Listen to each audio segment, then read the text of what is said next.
Welcome to the AI Ready Doctor, the show that simplifies artificial intelligence so you can use it your way right away. In this first episode, you're going to meet the voice behind the mic, Dr. Hassan Benchakroun, a critical care physician, educator, researcher, and the kind of leader who's not just talking about AI. He's using it to bring purpose back into medicine. How are you, Dr. B? Are you excited? I am excited. This is not the first time that I go on video, but this time it's a podcast that is something I'm looking forward to bring in some of my knowledge to others for AI and anything related to AI. Amazing. So take us back to September 2021. What was happening in your life at that moment? What was the breaking point? Looking back, what did AI started giving you that medicine maybe wasn't at the... So, September 2021, wow. It seems like yesterday, yet it's such a long time ago. We have lived multiple lives since then. I think I have, as a physician, two specialties, critical care and pulmonary, both of which were called in on this unprecedented, never heard of new lane. And so I was working 24/7. I don't mean to put a damper on it, but there was a lot of death around me, and I needed to find purpose. I couldn't save people. I couldn't do what I do best. Even my knowledge was not completely useful. We just started to hear about what it is. Is it transmitted via this or that, droplets versus air? We were all confused. And in the midst of charts, resuscitating people, speaking to families, and drinking cold coffees, I didn't find AI. AI found me. And it provided me with something new that I saw the potential for, while medicine gave me purpose and courage. AI gave me margin and, quite frankly, a bit of hope that it wasn't crazy to feel stuck. It feels almost like something new that I can dedicate. So I guess what I'm trying to say is that during that time, I was almost lost. And while I was an ICU doc by design, I figured that AI was there not to replace me, but to augment what I do. And that's the reason why I wanted to do this podcast. People told me, write a book, but I don't want to sound like I'm talking at people. I want them to feel like I'm on their side, as if I invited them to my home and we are just chatting, so they hear what this AI is about, what are the questions. Sometimes people are not even aware that they should ask out loud, and maybe how you can bring it into your life. Beautiful. And so in terms of AI, how do you envision this? Is it for medicine specifically, or are you interested in sharing AI to anyone that's not in medicine? How does this look like for you? I think what is exciting for me is when I have spoken to multiple people in my entourage about what I do with AI. They didn't emulate me. They did not do what I shared with them. They applied it to their life, and it's exciting to revisit with them after and find out what they've done with it. An example is I used it, for example, to plan trips. And when we were at a conference somewhere else, I used it to tell me in the next 2 hours that I have free, what can I do to enjoy the environments within some of the restrictions that I had, whether it is car or transportation or access or preparation or what to wear. When I shared this with one of the conference attendees, they used it in finding activities to do with their 2-year-old child. And it was just a whole different way to use the same thing. So is this for doctors only? No. Will it be mostly infused with flavors of medicine? Absolutely. I do need to stay true to myself, but this is for anyone who's a bit intrigued, a bit excited, and a bit nervous about what AI could mean into their personal life. That's amazing. I feel like we're so integrated with AI already, but at the same time, it's only just starting. So it's exciting to see how far this goes. In terms of medicine, how does that look like? I don't really even know how the use of AI can be applied to medicine or Where medical. do I start? Imagine your loved one is in my ICU and I'm your intensive care doctor. Not to tempt the fates or anything, but imagine that you are in such a shocked place you don't even know what to do, what to handle, how to even start with this, what to ask the doctor. And imagine you just pull up an AI tool I would share with you that knows everything, and yet it's there at your fingertip, and you don't have to perform or use the right words or anything. It will understand you. And after 10 seconds, it could give you the questions to ask the doctor or how to speak to your family about these news that you just heard, or how to organize your thoughts because you're asked to make a decision about surgery or no surgery. Right now, I'm a doctor and my own loved one, my father, is in the hospital. And I had to make various decisions. Yesterday, I had to talk to my nephews who are various ages, but they're young in their life. So, how to choose the words, the right words to speak to them, how to ask questions about the surgery that's coming up. These are things that are deeply related to my life, yet they are in medicine at the same time. Imagine everybody else doing this and feeling that they are now able to come up with these things. Perhaps something else. If a patient asks me, what are the chances of my loved one to come home? And people don't read the textbook. They don't come specifically in a classic presentation. So can I rely on AI to perhaps put all of the data there and give me a reasonable prediction based on all the studies before? What is the survival? What is the risk? What is the benefit?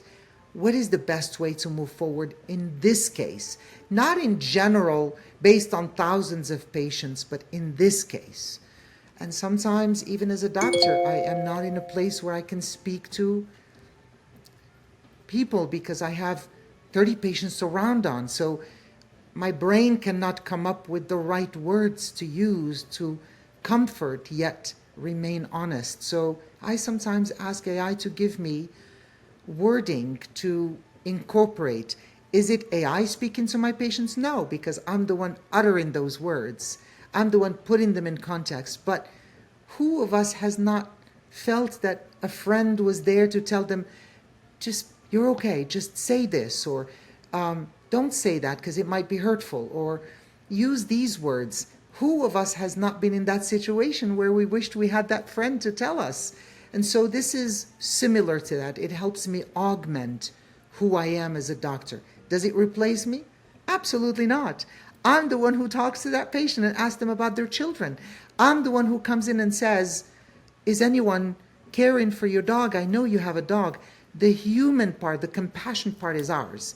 But some of that can be used to help us. You touched on a very interesting point, and I was going to ask about that because some people fear that AI is going to replace us, but at the same time, you brought like how the compassion is ours, and we guide the the tool that AI is to work for us. So would you say it's like an assistant, or would you say it's like an extension of our brain because we put our data in it, or what, how would you describe it from your own perspective to others that don't really know what to think about it? You're asking a very thoughtful question, and that is, would I ever walk into a room with a patient in to do a procedure or anything without gloves? No. How do we expect to walk into a complex system knowing that there is an assistant that can help and just ignore it because we're afraid? That's like saying, I'm afraid from the radiation of x-rays and what would it do to my patients, so I'm just not going to use x-rays and just rely on my educated guess. Nobody would do that. In med school, they gave us a stethoscope and says, use this to save lives. You're going to need it. Well, it's 2025 now, and you better believe that AI is the new stethoscope. So it isn't magic. I don't even know if this is intelligent. It is a smart calculator that you can use to solve math equations quickly. Do you not have the knowledge? Sure you do. But a calculator in a crunch would help you reach it faster and quicker and more accurate. And like your peers, nurses, doctors, educators, do you feel pushback from them? Do they support? What is it like? It's a very difficult space because there is a lot of hype around it. What I aim to do is give it a face and give it applications that go beyond just, I don't know about AI. The minute I hear that from somebody, I say, well, can you give me 2 minutes and I can share with you a few things and you tell me if this is going to be, I don't know about AI, or wait, that's AI? That's my favorite reaction is, wait, that's AI? Because when you tell somebody you're going to use a program that somebody else coded and put together on your phone to purchase tickets to travel somewhere, before the age of apps, we used to say, wait, what? No, I have my own travel agents. I can talk to them. Nowadays, it seems almost silly not to use a travel app to even compare prices and look up tickets. And which one do you use? Someone who's never used apps of travel before will tell you, well, they're all travel apps. What's the difference between them? I don't get it. Only after you use this one versus that one that you start to say, well, this one gives me more of what I need. But your friend tells you that one gives me more of what I need. But you can only know that if you actually used it and gotten to know the bells and whistles. So when my colleagues and friends very judiciously are very cautious in using it for patients, I actually love that. And I respect them for that because our oath is first do no harm. So before you plunge into it, make sure you understand what are the guardrails within which to work. That's where I come in. Almost like bring in a space where it is safe to try so that when it comes to the real deal, you know what to do. And honestly, if you're a medical student listening to this, you know the best thing you can is to learn about AI before it comes to a patient, because AI is not the future. It's already here. It was here yesterday. It's in our electronic medical records. It's built in our social media. We are using it. So before it's everywhere and you're compelled to use it and now it feels defeatist, start by using it now in things that are inconsequential. Like I looked the other day at the pantry and says, I have these tomatoes, this cilantro, this thing. Give me a recipe that I can make within 30 minutes of Mediterranean flavor using only these ingredients. And now we joke and call it the ChatGPT soup.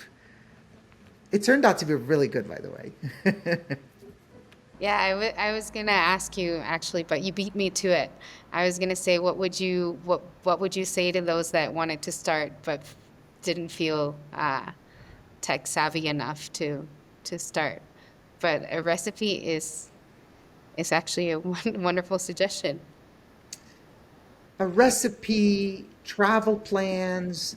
I no longer just go out to eat without asking AI to give me options. I give it the context. I have people from out of town come in to visit me. They are of this culture. They have these restrictions of food. and we are in this zip code, and we would like to, over 2 hours, go somewhere, have gourmet food, and come back. Do not use Yelp or Google reviews. Use only expert culinary sources and give me 5 choices. Classify them by how close they are to what I asked you. And then I just look them up quickly, make a reservation, and off we go. And 9 times out of 10, it's always a hit. Always. Wow, I guess it's because you can be so specific with it, no? That the answer can come back like just exactly what you needed. It thrives with the restrictions that you give it. It performs with more details you give it.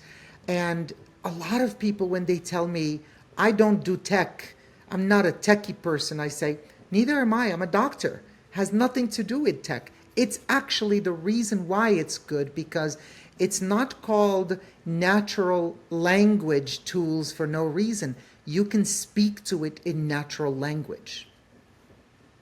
Okay, Dr. B, so now that we've spoken a lot about AI, and I'd like to know a little bit about who are the people behind you, who inspire you, who motivate you. What is Dr. B like behind the AI?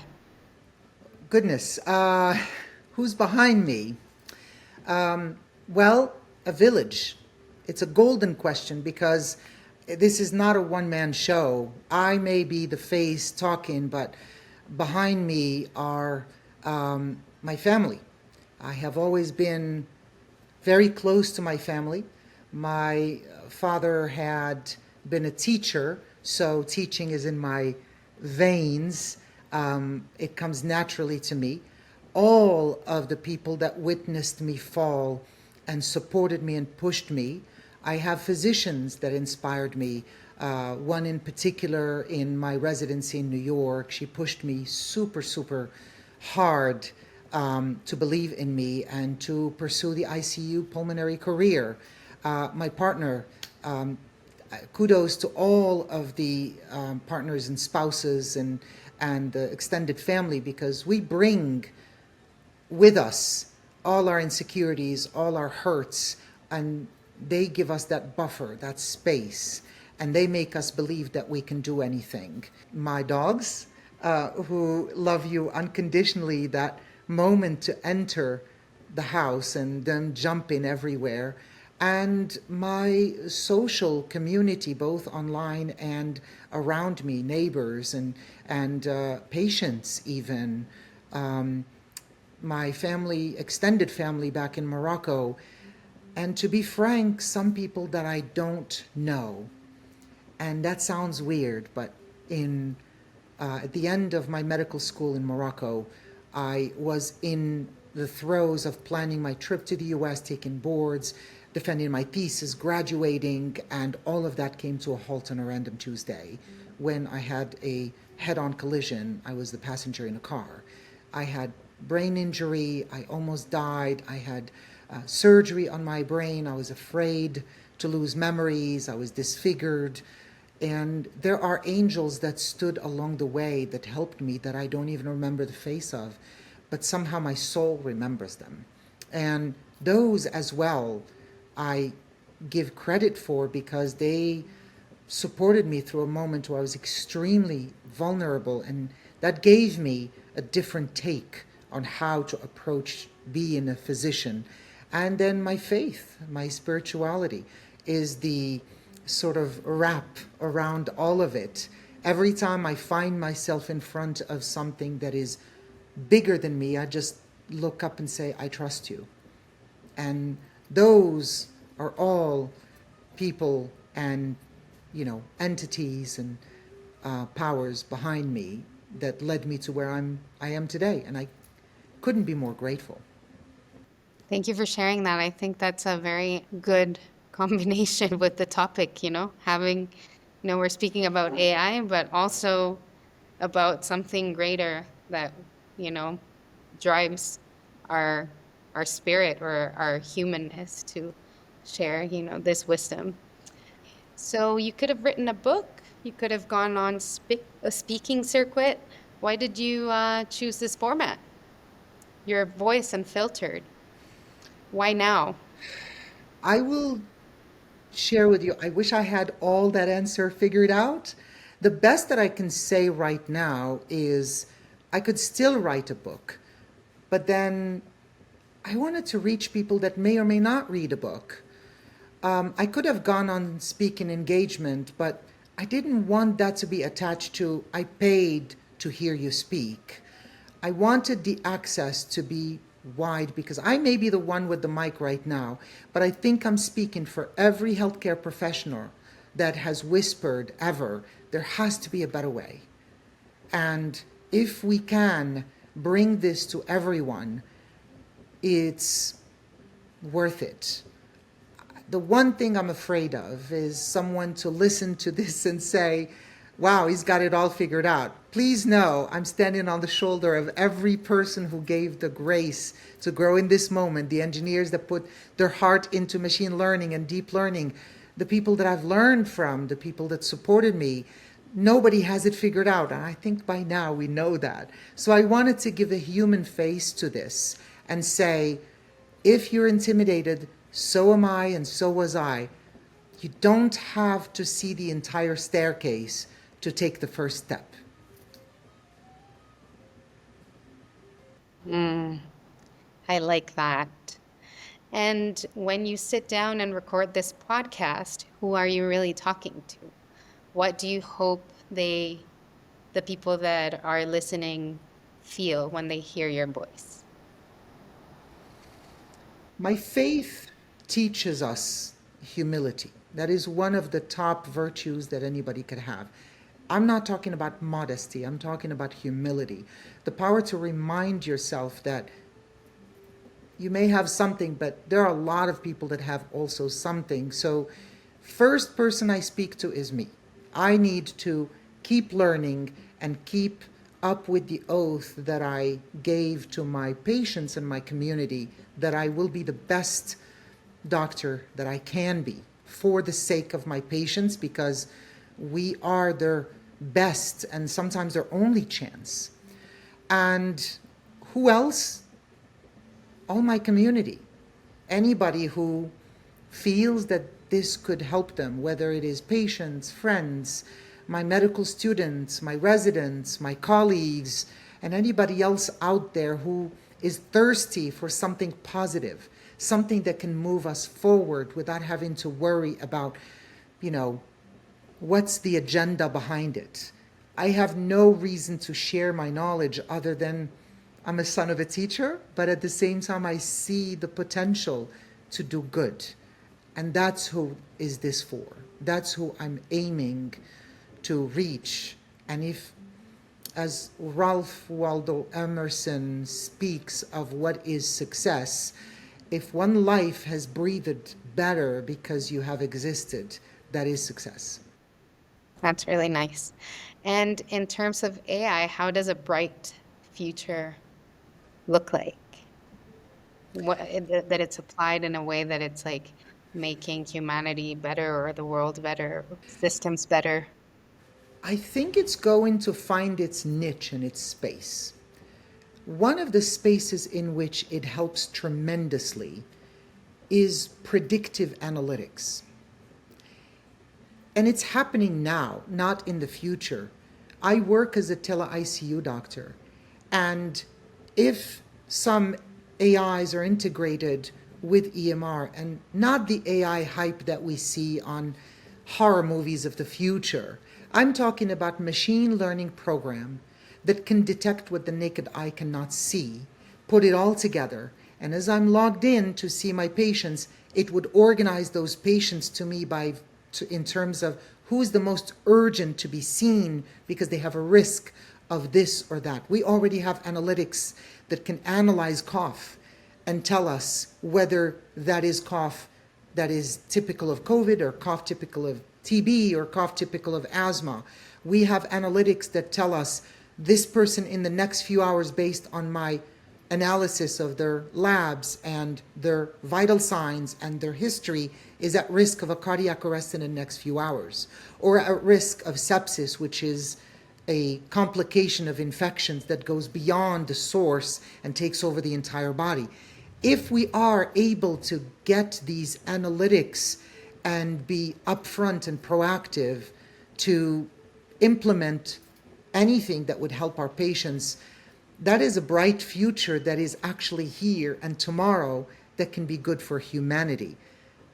And then extrapolate that to anything else, whether it is in economics, whether it is in fashion. I want to see what's the avant-garde fashion that might be, because this is the predictive analytics of what people like about colors. What is the color next year going to be? Is it mauve? Is it taupe? It's lapis, not blue, and so on. I think that the practicalities are endless if we were to see the best in it. Or it's just an individual part where somebody I mentored last year told me, "You have given me the best gift, which is time with my son. He's a baby and I will not have him a baby all my life. If I were to get time back to spend with him, that is precious." And that has happened, and that is a gift you cannot put any price on. And in a personal sense, what is your favorite like tool? What do you use it? Do you use it for fun? I use it for a lot of things, and fun is one of them. So one of the tools, and this is not disclaimer, I am going through training programs with some of these tools. For example, for medicine, I'm a digital health fellow with Doximity, and I'm participating in the creation and the testing of those tools that will help my colleagues. I'm also a business fellow on Perplexity, which the reason why I looked there and applied is because Perplexity is one of the programs I use. And I don't Google anymore, I Perplexity. I put things in there that instead of having to click on links and spend time, I feel like I read somewhere recently that in 10 years, the generation is going to look back at us and we're going to sound like we were digital cave people, because you mean to say you were putting your question in a website that gives you 100,000 results that were curated by some algorithm, and you had to click on each one of them, read them, and then you come up with a summary? This is so archaic, and they would be right, because Perplexity skips all of that. There's no way a human can do a search of the internet everywhere in a few seconds and come up with every results possible, but AI can. So one of my favorite tools is Perplexity for that. The searches it gives me, I mentor people that want to get further in life, college students, and one of them yesterday, I said to him, "I'm going to sit with you for the next hour. I'm going to give you a rapid fire. You're going to start tomorrow rounding with this person, and you can't just stop them all the time and say, 'What was that? What did you say?'